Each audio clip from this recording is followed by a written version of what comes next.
Data दूतावास के पहले तक हमने पहले पार्ट में पढ़ चुके हैं, ये सेकंड पार्ट है इसका। तो डाटा दूतावास डिजिटल निरंतरता समाधान ढूंढने वाले देशों के लिए हम GIFT IFSC में उनके डाटा दूतावास की स्थापना सुगम करेंगे। बैंकिंग क्षेत्र में शासन व्यवस्था और निवेश संरक्षण सुधार लाना। बैंक शासन व्यवस्था में सुधार लाने के लिए और निवेश संरक्षण बढ़ाने के लिए बैंककारी विनिमय अधिनियम, बैंककारी कंपनी अधिनियम और भारतीय रिजर्व बैंक अधिनियम में कुछ एक संशोधनों का प्रस्ताव किया गया है। प्रतिभूति बाजार में क्षमता निर्माण। प्रतिभूति बाजार में कार्य निष्पादकों और पेशेवरों की क्षमता निर्माण हेतु राष्ट्रीय प्रतिभूति बाजार संस्थान में शिक्षा हेतु मानदंड और स्तर तैयार करने विनियमित करने, बनाए रखने और परिवर्तित करने के लिए और डिग्री, डिप्लोमा और सर्टिफिकेट को मान्यता प्राप्त करने के लिए हेतु सेबी को सशक्त किया जाएगा। केंद्रीय डाटा संसाधन केंद्र में कंपनी अधिनियम के अंतर्गत फील्ड कार्यालयों में दाखिल विभिन्न फार्मों के केंद्रीकृत प्रबंधन के माध्यम से कंपनियों के त्वरित रिस्पॉन्स के लिए एक केंद्रीय डाटा संसाधन केंद्र की स्थापना की जाएगी। शेयरों और लाभांशों का पुनः दावा। निवेशक शिक्षा और संरक्षण निधि प्राधिकरण के निवेशक उदाबी शेयरों और आपदत्त लाभांशों का आसानी से पुनः दावा कर सकेंगे। इसके लिए एक एकीकृत IT पोर्टल स्थापित किया जाएगा। डिजिटल भुगतान के लिए डिजिटल भुगतान को व्यापक स्वीकृति मिलना जारी है। वर्ष 2022 में इसमें लेन देन 76% की और मूल्य में 51% की वृद्धि हुई है। इस डिजिटल पब्लिक इंफ्रास्ट्रक्चर के लिए राजकोषीय सहायता वर्ष 2023-24 में भी जारी रखी जाएगी। आज़ादी का अमृत महोत्सव महिला सम्मान बचत पत्र।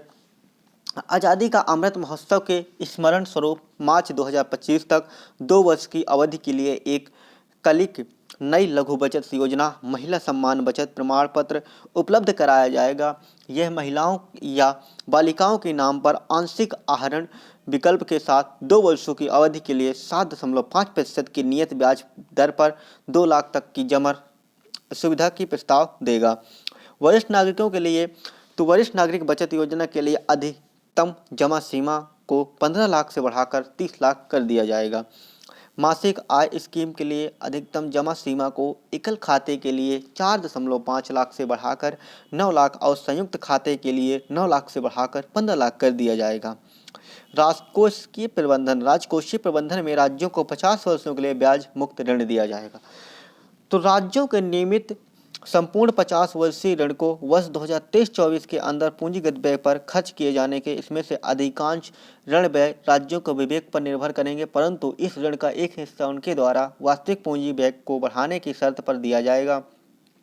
इस परिव्यय के हिस्से निम्नलिखित प्रयोजनों के लिए भी जोड़े या आवंटित किए जाएंगे।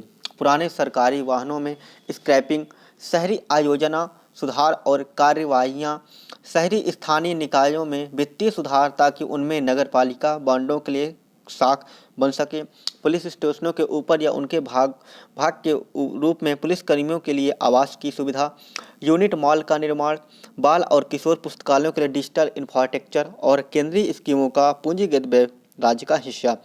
राज्यों के राजकोषीय घाटे। राज्यों की GSDP के 3.5% के राजकोषीय घाटे की अनुमति होगी, जिसका 0.5% विद्युत क्षेत्र में सुधार से जोड़ा जाएगा। संशोधित अनुमान 2022-23 उधारियों से इतर कुल प्राप्तियां का संशोधन अनुमान 24.3 लाख करोड़, जिसमें से निवल कर प्राप्तियां 20.9 लाख करोड़ है। कुल व्यय का संशोधित अनुमान 41.9 लाख करोड़ है, जिसमें से पूंजीगत व्यय लगभग 7.3 लाख करोड़ है। राजकोषीय घाटे का संशोधित अनुमान GDP का 6.4% है, जो कि बजट अनुमान के अनुरूप है। बजट अनुमान 2023-24 में क्या है, तो वर्ष 2023-24 में कुल प्राप्तियां और कुल व्यय का क्रमशः 27.2 लाख करोड़ और 45 लाख करोड़ होने का अनुमान लगाया गया है। निवल कर प्राप्तियां 23.3 लाख करोड़ रहने का अनुमान है। राजकोषीय घाटा GDP के 5.9% रहने का अनुमान है। वर्ष 2021-22 की अपने बजट भाषण में मैंने यह घोषणा की थी कि हम कालांतर में राजकोषीय घाटे के सतत रूप से अच्छी तरह से कम करने के लिए साथ वर्ष 2025-26 तक राजकोषीय घाटे को 4.5% के नीचे रखने के लिए राजकोषीय समेकन के मार्ग पर चलते रहने की योजना बना रहे हैं।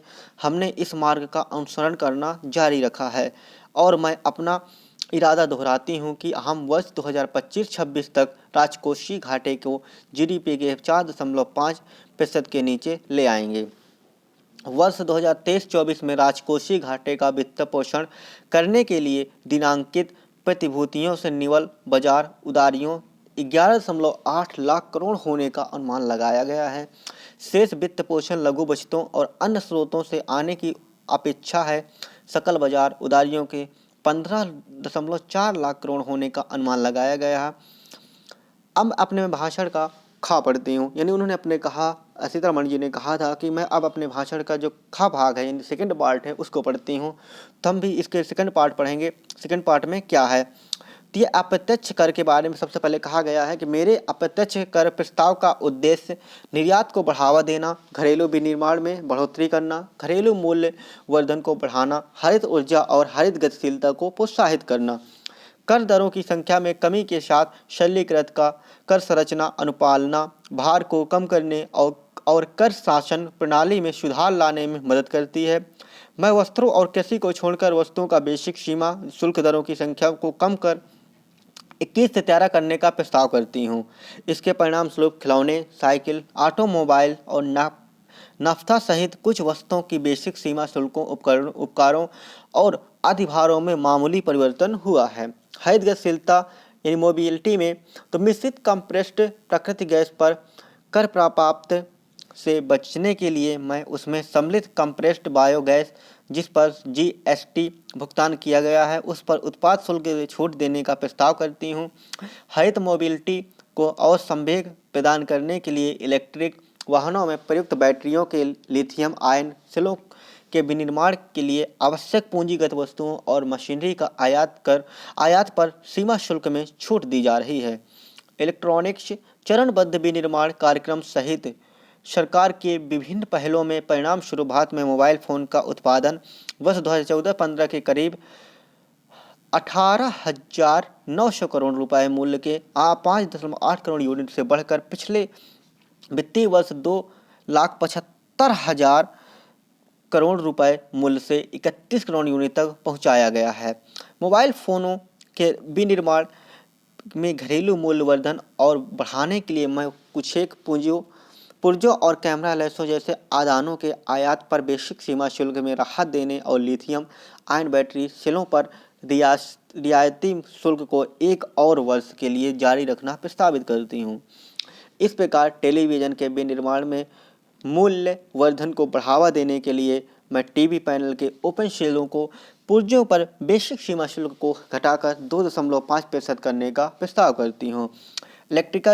इलेक्ट्रिकल में शुल्क संरचना के व्युत्क्रमण में दोष सुधार करने के लिए और इलेक्ट्रिक रसोई घर चिमनियों के विनिर्माण को प्रोत्साहित करने के लिए इलेक्ट्रिक रसोई घर चिमनियों का बेसिक सीमा शुल्क को 7.5% से बढ़ाकर 15% करने और इस उपकरण के हीट कॉइलों का आयात शुल्क को 20% से घटाकर 15% करने का प्रस्ताव करती हूँ। रसायन और पेट्रो रसायन उद्योग में डिनेचर्ड इथाइल अल्कोहल का उपयोग किया जाता है। मैं इस पर बेसिक सीमा शुल्क में छूट देने का प्रस्ताव करती हूँ। इससे इथेनॉल मिश्रण कार्यक्रम में भी सहायता मिलेगी और ऊर्जा पारगमन के हमारे प्रयास सुगम होंगे। एसिड ग्रेड फ्लोसाल्फार पर बेसिक सीमा शुल्क को भी 5% और से कम कर 2.5% किया जा रहा है ताकि घरेलू क्लोरोकेमिकल्स उद्योग प्रतिस्पर्धी बना रहे। इसके अलावा इपीक्लोरिक हाइड्रेन के विनिर्माण के लिए प्रयुक्त कच्चे ग्लिसरीन पर बेसिक सीमा शुल्क को 7.5% से कम कर 2.5% करने का प्रस्ताव किया गया है। इस पर आता मरीन समुद्री उत्पाद, यानी पिछले वित्तीय वर्ष में समुद्री उत्पादों में उच्चतम निर्यात वृद्धि दर्ज की गई है जिसमें देश के तटीय राज्यों में रहने वाले कृषकों को फायदा हुआ है। समुद्री उत्पादों में विशेष रूप से झींगी श्रिम्प की निर्यात ने प्रतिस्पर्धात्मक क्षमता को बढ़ाने के लिए श्रिम्प फीड के घरेलू विनिर्माण के लिए मुख्य इनपुट पर शुल्क को कम किया जा रहा है। प्रयोगशाला निर्मित हीरा भारत में प्राकृतिक हीरो की कटाई और तराशी में विश्व में अग्रणी है और मूल्य की दृष्टि से वैश्विक कारोबार का करीब 3/4 हिस्से का योगदान करता है। प्राकृतिक हीरो के डिपॉजिट में कमी से यह उद्योग प्रयोगशाला निर्मित हीरो एलजीडी की ओर बढ़ रहा है और इस क्षेत्र में काफ़ी संभावनाएं हैं। इस अवसर का लाभ उठाने के लिए मैं उसके विनिर्माण के प्रयुक्त बीजों पर सीमा शुल्क को घटाने का प्रस्ताव करती हूँ। बहुमूल्य धातु सोने के डोरे और बारों को प्लेटिनियम पर सीमा शुल्क को इस राजकोषीय वर्ष में पहले बढ़ाया गया था। मैं अब शुल्क विभेदों को बढ़ाने के लिए उनमें से बने सामानों पर शुल्कों को बढ़ाने का प्रस्ताव करती हूँ। मैं चांदी के डोरे बारों और सामानों पर भी आयात शुल्क बढ़ाने का प्रस्ताव करती हूँ ताकि उन्हें सोने और प्लेटिनियम के साथ संरेखित किया जा सके। धातु स्टील क्षेत्र के लिए कच्ची सामग्री की उपलब्धता सुगम करने के लिए CRGO स्टील का विनिर्माण के लिए कच्ची सामग्री लौह स्क्रैप और निकल कैथोड पर बेसिक सीमा शुल्क छूट को जारी रखा जा रहा है। इसी प्रकार द्वितीयक तांबा कॉपर, जिसको तांबा कॉपर कहा जाता है, उत्पादकताओं में मुख्यतः MSME क्षेत्र में है के लिए कच्चे माल की उपलब्धता सुनिश्चित करने हेतु कॉपर स्क्रैप को 2.5% की रियायती BCD को जारी रखा जा रहा है। सम्मिश्रित रबर शुल्क की परिवंचना को रोकने के लिए सम्मिश्रित रबर का बेसिक सीमा शुल्क को बढ़ाकर लेटेक्स को छोड़कर अन्य प्राकृतिक रबर को बराबर 10% से 25% या 30 रुपये प्रति किलोग्राम जो भी कम किया जा रहा है। सिगरेट विनिर्दिष्ट सिगरेटों पर राष्ट्रीय आपदा अकस्मात शुल्क NCCD को 3 वर्ष से पूर्व संशोधित किया गया था। इसमें लगभग 16% की वृद्धि करने का प्रस्ताव किया गया है। अप्रत्यक्ष कर की बात करते हैं तो मैं अप्रत्यक्ष कर पर प्रस्ताव पर आती हूँ। इन प्रस्तावों पर उद्देश्य कर संरचना की निरंतरता और स्थिरता बनाए रखना, अनुपालन भार को कम करने के लिए विभिन्न प्रावधानों और सरलीकरण को उन्हें युक्तिसंगत बनाना, उद्यमिता की भावना को प्रोत्साहित करना, नागरिकों को कर राहत प्रदान करना, आय पर कर विभाग अनुपालना को आसान और निर्बाध बनाने के लिए करदाता सेवाओं से सुधार करने का सतत प्रयास करता रहा है। हमारे करदाता पोर्टल को एक दिन में अधिकतम 72 लाख रिटर्न प्राप्त हुए हैं और इस पोर्टल ने इस वर्ष 6.5 करोड़ रिटर्न संसाधित किए हैं। औसत संसाधन अवधि को वित्तीय वर्ष 13 से 14 में 93 दिवस को घटाकर अब 16 दिवस कर दिया गया है और 45% रिटर्न 24 घंटे के अंदर संसाधित कर दिए गए थे। हम इसमें से और सुधार करने का इरादा रखते हैं और करदाताओं की सुविधा हेतु अगली पीढ़ी के समान IT रिटर्न फॉर्म लाने और साथ ही शिकायत निवारण तंत्र को सुदृढ़ करने की योजना बना रहे हैं। MSME और पेशेवर MSME हमारी अर्थव्यवस्था की समृद्धि के इंजन है। 2 करोड़ रुपए तक के टर्नओवर वाले सूक्ष्म उद्यम और 50 लाख रुपए तक के टर्नओवर वाले कुछ पेशेवर प्रेजेंटेटिव कराधान का लाभ उठा सकते हैं। मैं इन सीमाओं को उन करदाताओं के लिए क्रमशः 3 करोड़ रुपए और 75 लाख रुपए तक बढ़ाने का प्रस्ताव करती हूँ जिनकी नकदी प्राप्तियाँ 5% से अधिक नहीं हैं। इसके अलावा MSME को समय पर भुगतान की प्राप्ति में सहायता करने के लिए मैं उन पर व्ययित खर्चों के लिए कटौती को तभी अनुमत करने का प्रस्ताव करती हूँ जब उनका भुगतान वास्तविक रूप से कर दिया गया हो।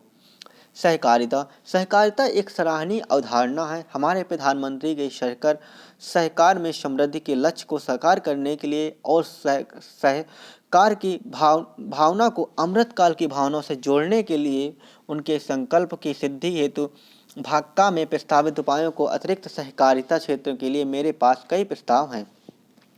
प्रथम दिनांक 31/3/2024 तक विनिर्माण गतिविधियां शुरू करने वाली नई सहकारी समितियों का 15% की कम कॉर्पोरेट कर दर का लाभ मिलेगा जैसा कि नई विनिर्माण कंपनियों को वर्तमान में मिलता है। द्वितीयत, मैं चीनी सरकारी समितियों का निर्धारण वर्ष 2016-17 की अवधि से पहले गन्ना किसानों के लिए किए गए भुगतानों को व्यय के रूप में दावा करने के लिए एक अवसर प्रदान करने का प्रस्ताव करती हूँ। इस प्रस्ताव में संभावित राहत 10,000 करोड़ रुपए की होगी। तृतीयतः, मैं प्राथमिक कृषि सहकारी समितियों PACS और प्राथमिक सहकारी कृषि एवं ग्रामीण विकास बैंकों PCERDB को नकद में दिए गए जमा एवं ऋणों हेतु 2 लाख रुपए प्रति सदस्य की उच्चतम सीमा प्रदान करती हूँ। इसी प्रकार मैं सहकारी समितियों में TDS के लिए नकदी आहरण को 3 करोड़ रुपए की उच्चतम सीमा प्रदान की जा रही है। स्टार्टअप में देखते हैं तो स्टार्टअप में देश के आर्थिक विकास के लिए उद्यमिता बहुत महत्वपूर्ण है। हमने स्टार्टअप के लिए अनेक उपाय किए हैं, मैं उनके परिणाम भी निकाले हैं। भारत वर्तमान में वैश्विक रूप से स्टार्टअप के लिए तीसरी सबसे बड़ी इकोसिस्टम है और मध्यम आय देशों के बीच नवाचार गुणवत्ता में इसका दूसरा स्थान है। मैं स्टार्टअप द्वारा आयकर लाभ प्राप्त करने हेतु निगमन की तारीख 31/3/2023 से बढ़ाकर 31/3/2024 तक करने का प्रस्ताव करती हूँ। इसके अलावा मैं स्टार्टअप की शेयरधारिता में परिवर्तन पर हानियों के अग्रनयन के लाभ को निगमन के 7 वर्ष से 10 वर्ष तक प्रदान करने का प्रस्ताव करती हूँ। अपीलें आयुक्त स्तर पर अपीलों के लंबन को कम करने के लिए छोटी अपीलों को निपटाने के लिए लगभग 100 संयुक्त आयुक्तों की तैनाती का प्रस्ताव करती हूँ। हम इस वर्ष पहले से प्राप्त विवरणियों को जांच के लिए चुनने हेतु अधिक सिलेक्टिव रहेंगे। कर रियायतों को बेहतर लक्षित करना। कर रियायतों को छूटों को बेहतर लक्षित करने के लिए मैं धारा 54 और 54 के तहत आवासीय गृह के लिए किए गए निवेश को पूंजीगत लाभों से कटौती की सीमा को 10 करोड़ रुपए करने का प्रस्ताव करती हूँ। इसी उद्देश्य से दूसरा प्रस्ताव अत्यधिक मूल्य वाली बीमा पॉलिसियों की आयकर छूट के सीमित करना, युक्तिसंगत बनाने और सरलीकरण से संबंधित कई प्रस्ताव हैं। आवासन शहरों, नगरों और गांवों के विकास या किसी गतिविधि अथवा मामले को विनियमित और विकसित करने के उद्देश्य से संघ अथवा राज्यों के कानूनों के तहत स्थापित प्राधिकरणों, बोर्डों और आयोगों की आय को आयकर में छूट देने का प्रस्ताव है। इस देश में अन्य प्रमुख उपाय निम्नानुसार हैं। ऑनलाइन खेल के लिए TDS 10,000 रुपये की न्यूनतम सीमा को हटाना और उससे संबंधित कर देयता प्रावधानों को स्पष्ट करना। सोने को इलेक्ट्रॉनिक गोल्ड रिसिप्ट में और विलोमतः परिवर्तित करने के पूंजीगत लाभ के रूप में नहीं माना जाना। गैर पैन मामलों में EPF आहरण के कर योग्य भाग पर TDS दर को 30% से घटाकर 20% करना और मार्केट लीगल डिबेंचर से प्राप्त आय पर कराधान। अन्य की बात करते हैं तो वित्त विधेयक में अन्य मुख्य प्रस्ताव निम्नलिखित से संबंधित हैं। IFSC में गिफ्ट TCT को आंतरिक निधियों के कर लाभों की अवधि को 31/3/2025 तक बढ़ाना। आयकर अधिनियम की धारा 276 के तहत अपराधीकरण IDBI बैंक के सहित रणनीतिक विनिवेश को मामले में हानियों और अग्रनिहित करना और अग्निवीर निधि को EEE स्तर प्रदान करना। व्यक्तिगत आयकर। अब मैं वह बात कहना चाहती हूँ जिसका सबको इंतजार है, व्यक्तिगत आयकर। इस संबंध में मुझे 5 प्रमुख घोषणाएं करनी है। यह मुख्यतः हमारे परिश्रमी माध्यम आय वर्ग के लाभ के लिए है। पहली घोषणा रिबेट संबंधित है। वर्तमान में पुरानी और नई कर व्यवस्थाओं में 5 लाख रुपए तक की आय वाले व्यक्ति किसी प्रकार के आय का भुगतान नहीं करते। मैं रिबेट की सीमा को नई कर व्यवस्था में 7 लाख रुपए तक बढ़ाने का प्रस्ताव करती हूँ। इस प्रकार नई कर व्यवस्था में 7 लाख रुपए तक आय वाले व्यक्तियों को कोई कर व भुगतान नहीं करना होगा। दूसरा प्रस्ताव मध्यम आय वर्ग के संबंधित है। मैंने वर्ष 2020 में 2.5 लाख रुपए से शुरू करते हुए 6 आयकर स्लैब वाली नई व्यक्तिगत आयकर व्यवस्था शुरू की थी। मैं स्लैबों की संख्या घटाकर 5 करते हुए और छूट की सीमा को बढ़ाकर 3 लाख करते हुए इस व्यवस्था में कर संरचना को बदलने का प्रस्ताव करती हूँ। कर की नई दरें निम्नानुसार हैं। 0 से 3 लाख रुपए पर कोई कर नहीं लिया जाएगा। 3 लाख से 6 लाख रुपए पर 5% कर देना पड़ेगा। 6 से 9 लाख रुपए पर 10% कर देना होगा। 9 से 12 लाख रुपए पर 15% कर दे होगा और 12 से 15 लाख रुपए पर 20% कर तय होगा और 15 लाख से ऊपर के जितने भी कर हैं उस जितने भी आम रुपया होगा 15 लाख से अधिक उस पर 30% का कर लिया जाएगा।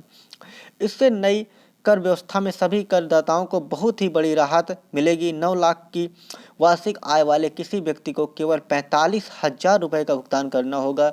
यह उसकी आय का केवल 5% है।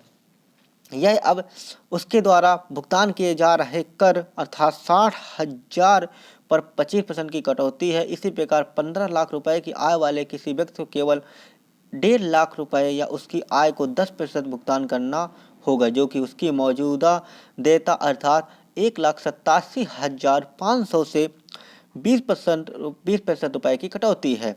मेरा तीसरा प्रस्ताव है वेतन भोगी वर्ग और पारिवारिक पेंशन भोगी सहित पेंशन भोगी वर्ग के लिए है, जिनके लिए मैंने मानक कटौती लाभ को नई कर व्यवस्था में भी विस्तारित करने का प्रस्ताव करती हूँ।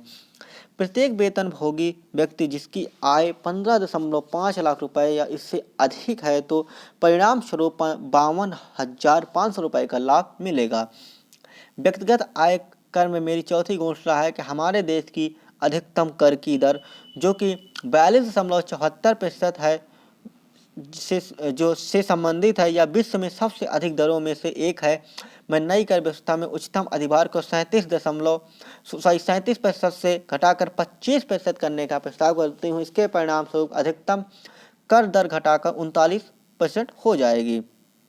अंततः गैर सरकारी वेतनभोगी कर्मचारियों की सेवानिवृत्ति पर अवकाश के नगदीकरण पर 3 लाख रुपए तक की सीमा की छूट अंतिम बार वर्ष 2002 में नियत की गई थी, जब सरकार ने अधिकतम मूल वेतन 30,000 रुपये प्रतिमाह था। सरकारी वेतन में वृद्धि के अनुरूप मैं इस सीमा को बढ़ाकर 25 लाख रुपए करने का प्रस्ताव करती हूँ।